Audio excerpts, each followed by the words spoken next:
নমস্কাৰ। আজি এটা বৰ ইণ্টাৰেষ্টিং কথা আপোনালোকৰ লগত শ্বেয়াৰ কৰিম। আপোনালোকৰো কি শত্ৰু আছে? ভাল বেয়া চবৰে শত্ৰু কম বেছি থাকেই বন্ধুসকল। সেয়ে আজি এটা বৰ সুন্দৰ ফলপ্ৰসূ টিপছ এটা শ্বেয়াৰ কৰিব বিচাৰিম। টিপছটো হ'ল আপোনাৰ শত্ৰুৰ প্ৰশংসা কৰক শত্ৰুৰ মিত্ৰৰ ওচৰত।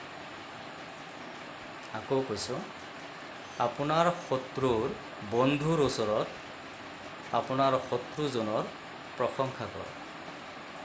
আৰু এই প্ৰশংসা যেতিয়া আপোনাৰ শত্ৰুৰ কাণত পৰিবগৈ, তেতিয়া দেখিব এটা মেজিকৰ দৰে কাম কৰিছে।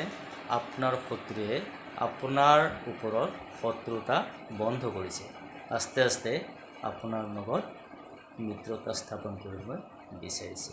বন্ধুসকল, যদি উপকৃত হয় জনাম। নমস্কাৰ।